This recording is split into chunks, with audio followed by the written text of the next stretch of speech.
Em 25 de janeiro de 1984, explodiu na Praça da Sé, em São Paulo, a maior onda de manifestações populares que já houve no Brasil. Outros comícios já mostravam a força da luta contra a ditadura. Neles estavam governadores, presidentes de partidos, parlamentares, artistas, intelectuais, juristas e milhões de brasileiros. Naquele inesquecível dia na Sé, a vibração das pessoas que desafiou a chuva deixou claro que o regime estava no fim. Houve comícios maiores, em abril, o da Candelária, no Rio, e no último, no Anhangabaú. Reuniram 1 milhão de pessoas cada. A emenda Dante de Oliveira foi derrotada, mas ali renascia a democracia brasileira. Eu vou conversar sobre aquele momento histórico com uma frequentadora dos palanques das diretas, a atriz Cristiane Torlone, e com o historiador José Murilo de Carvalho. Momentos fortes, né? E que a gente viveu, e que tem a impressão que foi outro dia mesmo, mas para uma grande parte da população brasileira. Que lembrança você tem, Cristiane, forte daquele momento? Ah, a terra pulsando, né? No ritmo do hino nacional, né? Que não era mais um hino proibido, nem um hino roubado, nem um hino institucionalizado, era o hino nosso, né? Nossa. Acho que foi um momento em que a gente tomou o hino como quando a gente vai para um jogo de futebol e canta com aquele amor, né? Acho que durante tantos anos o hino brasileiro foi cantado só nos estádios, né? E o povo voltou a cantar como é o meu hino, né? E ele fazia sentido naquele momento. Então batia junto, né? Zé Murilo, isso é importante, que essa coisa da retomada dos símbolos, né, que ela está falando, que foi muito forte essa marca. Quem não viveu não consegue entender, mas o governo militar tomou para si como parte, né, como se fosse o governo militar fosse o dono da bandeira, do hino e tal. Então essa retomada faz parte da construção da cidadania, né? Sem dúvida. Em primeiro lugar, eu queria dizer que a gente recordar eventos históricos que fazem parte da nossa biografia realmente é meio preocupante para a gente, né? Já está virando história. Mas, vamos combinar o seguinte, não é que nós não estamos ficando velhos, mas é o seguinte, a história é muito intensa no Brasil nos últimos anos. Vamos fazer essa interpretação histórica. Mas a sua pergunta, eu estava na Candelária. Na Candelária, aquele comício. Dos 100 mil, né? 100 mil na Candelária. Não, na verdade foi 1 milhão. Ah, 1 milhão, desculpe, de 1 milhão na Candelária. O sentido disso que você mencionou, que a Cristiane também mencionou, foi algo realmente muito importante. Os símbolos são muito importantes, né? E, de fato, os militares tinham sequestrado, né, mais um sequestro, né? Talvez, do ponto de vista macro, talvez até mais importante que outros sequestros. Mas tinham sequestrado o hino e a bandeira. Quer dizer, a bandeira, havia regras muito fixas sobre o uso da bandeira. Havia, inclusive, regras sobre como tocar e como cantar, né, o hino nacional. E, né, essas manifestações, e sobretudo na voz de Fafá de Belém. Símbolo do lábalo que ostentas estrelado, e digo verde louro desta flâmula, paz no futuro e glória no passado. Que cantou o hino fora de todas as... quebrou as regras militares, as marciais, né, do hino. O povo realmente recuperou o hino e recuperou a bandeira. Isso foi um ponto muito importante. Né? Você está falando essa coisa de perigoso misturar a biografia com a história, porque a gente mesmo se data, mas é o seguinte, realmente, está na Praça da Sé, eu estava misturada no meio do povo, porque eu estava demitida nesse período, eu tinha sido demitida, então eu estava sem emprego. Mas foi um privilégio, porque lá eu fiz pessoalmente, esse resgate para mim. A bandeira é minha, eu posso abraçar, o hino é meu, eu posso chorar, e posso chorar, cantar e chorar ao mesmo tempo. E recuperar a rua, né? Porque a praça é do povo, Castro Alves, né? Mas então, que também tinha sido sequestrado, né? Quer dizer, você recuperar o chão onde você pisa, quer dizer, não só em São Paulo, mas outro dia eu estava conversando com o pessoal da CBN e me fizeram uma pergunta engraçada e disseram assim, como é que você chegava? Eu falei assim, andando no meio das pessoas. Porque Ia todo mundo, né? Autoridades, quer dizer, o governador você não era recém-eleito. um VIP, aí você chega e vai para o palanque. Eu gostava de andar pela avenida até chegar no palanque, porque você vai... Recebendo aquela energia também, né? Você está voltando. Essa que é uma sensação magnífica, né? Nós estávamos voltando para casa, né? A nossa casa. Eu marquei esse dia 25 de janeiro porque foi quando ficou muito claro que o movimento era incontrolável do ponto de vista da visão do governo. Mas veio vindo, nada acontece de repente, né, Zé Murilo? Começou com comícios menores em outros lugares, não é verdade? Certo, houve uma diferença muito grande em relação a este movimento e o do ano passado, né? Porque o do ano passado foi realmente uma surpresa geral. Esse das diretas, não. Mais de um ano antes já havia um pequeno comício numa cidadezinha de Pernambuco, no Abreu e Lima. Abreu e Lima. Depois Teotônio Vilela propôs né, que se fizesse um movimento né, de rua em favor das diretas já. Houve comícios em Goiânia, houve comícios em Curitiba. Mas você tem razão que realmente o comício em que, digamos, explodiu, né, explodiu no sentido de que a visibilidade foi muito grande, né, sobretudo por causa do número de pessoas, com todos 300 mil pessoas, e o fato de ser em São Paulo. Mesmo que a cobertura né, da imprensa tivesse sido um pouco né, muito entusiasta na época, mas, de fato, isso aí lançou o movimento nacionalmente. E a partir daí, realmente foram alguns meses, uns 3 meses de intensa manifestação. Eu creio que houve, ao todo, em torno de 40 comícios e passeatas, com a presença de 4,5 milhões, mais ou menos, de pessoas nas ruas. O que é muita coisa, né? Isso em várias capitais do país, em cidades do interior também, em cidades menores e tudo. Então, foi um movimento, sem dúvida, nacional, mas preparado um pouco pelo início da abertura, em 82, que houve as eleições para governadores, né, em 82. E também, isso aqui é sua praia, mas talvez valesse a pena mencionar, era uma inflação de 200%. A economia estava... E um PIB negativo. Em 83, 54. Teve então, recessão com inflação. Com inflação, que obviamente também havia aí, de um lado, uma insatisfação política muito grande e, de outro lado, né, reforçada por essa insatisfação que tinha a ver com essa inflação alta e um PIB negativo. A abertura foi importante nesse sentido, né? Porque teve um esquentamento até das relações, né? Que Brasil era esse que estava sendo resgatado, né? Porque para ele poder mostrar a cara em 84, ele tinha que saber quem que tinha sobrado, né? E quem eram os novos que estavam chegando, né? Me lembro de reunião em São Paulo, Mário Covas. Dizem que começando o governo... Esse ponto é bom, Miriam, só permite que você levantou esse ponto.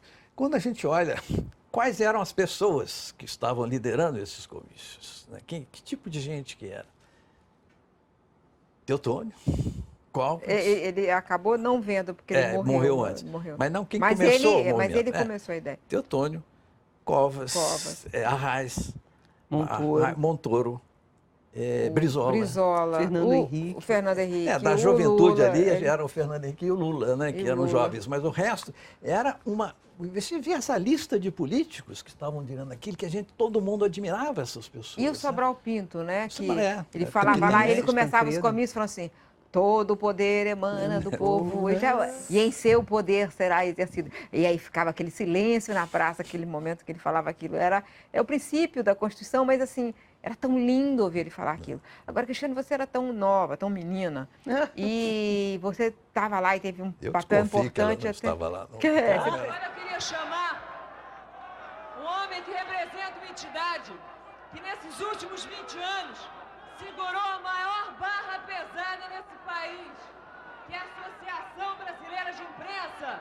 Eu queria chamar o senhor Barbosa Lima Sobrinho. Você desconfia. Já virou biografia. Mas isso é único, que a gente não pode esconder e nem deve, né? Deve ter orgulho, né? Mas você era muito novinha para ter tanta consciência de tudo aquilo. E aí você também... E era importante ter os artistas para mostrar que era o arco da sociedade, né? Que estava ali. Agora, olhar para 1 milhão de pessoas, falar para 1 milhão de pessoas, o que é isso com 20 e poucos anos? Eu acho que é você dizer eu sou isso, eu sou essa 1 milhão de pessoas na praça, eu sou o ator. E principalmente na época da abertura, o que aconteceu? Depois da ditadura, os políticos, uns haviam sido caçados, outros nem existiam. Quem é que falava para as pessoas? Quem era a voz que aparecia, a cara que aparecia? Eram os artistas. Então, na abertura, nós íamos filipetar ao lado dos nossos candidatos, dizendo assim, olha, eu sou Cristiane Torlone, na época eu estava casada com o Eduardo Mascarenhas, assim, esse aqui é o candidato, Eduardo Mascarenhas, que infelizmente faleceu, né? Enfim, teria nos deixado assim, estaria aqui quebrando pau, naturalmente, né?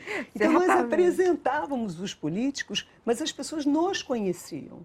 Então, assim, a gente poder olhar para quem nos conhece e dizer assim, olha, eu sou você, não sou diferente de você. É o contrário, é um resgate de nacionalidade, quer dizer, sem nenhum tipo de ufanismo. Quer dizer, porque você precisa, é o tal da cidadania, né? O que é a cidadania na prática, né? Na prática, né? Exatamente. Senão você é aquela coisa que você é manipulada, você é qualquer coisa. Quer dizer, que eu não sei onde é que nós estamos. Eu não acho engraçado, eu não acho surpreendente o movimento do ano passado. Eu acho ele atrasado. Eu acho muito estranho você ter uma nação que ficou calada durante tantos anos e anos de democracia. Eu acho que é o contrário. Eu acho que a gente precisa avaliar por que esse silenciamento. Ok, a gente sabe que agora nós temos menos inflação, o PIB não está negativo, mas, em compensação, existe uma insatisfação e um amortecimento, né? Isso sim é que é surpreendente. Quer dizer, você ir para a rua, né, ainda sabendo que a democracia era tão frágil, Mas eu tenho muita apreensão com a nossa democracia hoje, porque eu não acho que ela seja tão menos frágil. Você está vendo agora a inflação voltando, só que eu acho que antigamente, você sabia de que lado as pessoas estavam. Você vê os black box, você vê o quebra-quebra e você diz assim, que gente é essa? São brasileiros? Não, não são brasileiros. São pessoas que gostam do Brasil? Não, não gostam. Se gostassem do Brasil, estavam sem máscara, mostrando a sua cara. Porque você olha para todos nós ali no palanque. Você vê alguém com máscara? Você vê alguém com máscara na rua? É o contrário. Você quer dizer, eu sou isto, eu sou você. Nós somos um só. É o espírito da nação. O espírito da nação é um sentimento. Como é que ele se faz? É como o amor. A gente olha um na cara do outro. Olhos nos olhos, né? Hoje estou conversando com Cristiane Torlone e José Murilo de Carvalho sobre as diretas já. Zé Murilo, na sua obra você fala da república que nasce sem povo, né? Os Bestializados, por exemplo, um clássico desses que não pode deixar de ler, para você entender o Brasil, tá claro que o povo assistiu os militares instaurarem a república. Nesse momento, é um momento importante que você começa uma nova fase da república, uma fase da democracia, e a mais longa fase da democracia a partir de 85, né? O povo encontrou a república, né? Como é que você faz o paralelo entre esse começo tão sem povo e depois esse tanto povo na rua dizendo que não queria daquela forma a república? Eu creio que o povo começou a entrar na república em 45, com a outra democratização, né, depois do Estado Novo.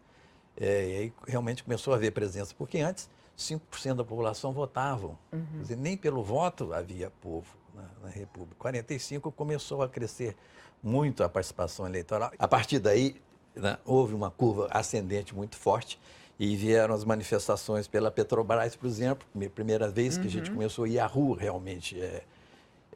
O povo, nas vésperas de 64, lamentavelmente, vocês não eram nascidas, mas eu estava já nesses movimentos, que houve o comício de 100 mil no Rio de Janeiro. Então, a 64 realmente foi um corte num movimento de realmente invasão da República pelo povo. O sistema não aguentou. O sistema não aguentou tanta gente entrando e participando. O sistema entrou em pane, vieram os militares. E aí sim, inclusive, houve ainda, logo depois do golpe, um ano depois, uma manifestação no Rio também, né? Mas depois, realmente, o povo desapareceu das ruas. Desapareceu, quer dizer, a direta já foi a retomada disso. A retomada disso. Que depois, né, foi retomada também no movimento do impeachment. Né? E depois houve uma coisa estranha. Um né? esvaziamento que a Cristiane estava falando. Mas Né? Esse durante a esvaziamento... democracia. Isso que realmente que é curioso. Né? E, obviamente, em parte porque também foi eleito um presidente que se apresentava como representante do povo, dos sindicatos, etc. Mas que teve um efeito entorpecente, quase, né? Na nossa política, que fez com que, eu insisto, no ano passado, manifestação, não havia, ninguém previu que houvesse aquilo, mas estava ali, mas ninguém viu. E, de repente, voltam novamente. Mas agora, eu digo, num patamar já acima do anterior, né? Porque não se trata mais de restabelecer uma democracia. Nós temos aí os princípios básicos. Mas aperfeiçoar. Mas avançar. Mas a questão não é e transformar a qualidade. exercer a democracia. Mas aí, nesse exercer a democracia, que eu queria que você conversasse, porque você continuou exercendo a democracia, se envolvendo em outras grandes causas, né? Aquele momento era a causa do direito de eleger presidentes. Foi tão bem sucedido que nós vamos eleger esse ano pela 7ª vez. Né? É a 7ª vez que quem vai exercer esse direito, consecutiva. Então, você se envolveu em outras causas, uma das causas a questão ambiental. Né? Eu queria que você falasse um pouco sobre isso, porque você começou um movimento com 3 pessoas para querer 1 milhão de assinaturas a favor do desmatamento zero, que o país se mobilizasse pelo desmatamento zero da Amazônia. E aí, você conseguiu esse 1 milhão de assinaturas? Nós conseguimos, né? Porque isso que é interessante no Brasil, né? Eu acho que existe uma... É interessante, é o canto da sereia, né? Se você cantar, ele vem. Você só tem que atingi-lo novamente, né? Esse entorpecimento estranho em plena democracia. Por que as pessoas não exercem a democracia? Por que os manifestos, às vezes, eles não chegam a 600 mil assinaturas? Por quê? Aonde é que está esta falha em plena democracia para esse exercício natural? Por que a gente só sabe dos nossos deveres e tem tantas dúvidas sobre os nossos direitos? Assim, eu sinto que na minha enorme ignorância, eu sinto que nós temos um dos furos da nossa educação atual, você falou do Sobral Pinto, é nós voltarmos a estudar o que é ser brasileiro, o que é cidadania, e trazer um componente que é a florestania. Porque assim, são duas, é um viés de uma mesma raiz que faz parte do Brasil. Então, por exemplo, você me pergunta por que eu fui para uma outra bandeira? Mas se você olhar a bandeira do Brasil é isto. A bandeira é a cidadania e a florestania, porque ela tem todos os signos do cidadão e o signo do nosso país com a nossa riqueza, as nossas riquezas naturais. O que a gente chama de florestania? Tanto o amarelo que explodiu, né, como coisa que você estava dizendo, você lembra do sol. Você vê de amarelo, o verde. O nosso verde foi das nossas marcas, talvez, né? Inconsciente, viu? Com saudade. Eu tenho a sensação de que essa questão da paixão meioambiental, ela vem como uma evolução da nossa democracia, sim. Você olha em alguns países desenvolvidos hoje eles se debruçam sobre a questão do meio ambiente, assim, por uma necessidade histórica. Quer dizer, eles já passaram por todos os erros anteriores e os nossos erros, apesar de serem erros assim, de tão pouco tempo, se você olhar, né, a devastação da Amazônia, a transamazônica, você olha, são coisas de 40 anos, pouco tempo, historicamente. Então, ainda dá tempo da gente, você ver o Chico Mendes ser imolado, a Dorothy, é pouquíssimo tempo. Então, assim, para mim, Miriam, foi um novo despertar. Eu também saí de uma anestesia. Eu acho que a democracia, por alguma razão histórica, ela vem sendo golpeada na sua educação, vem sendo golpeada pela corrupção.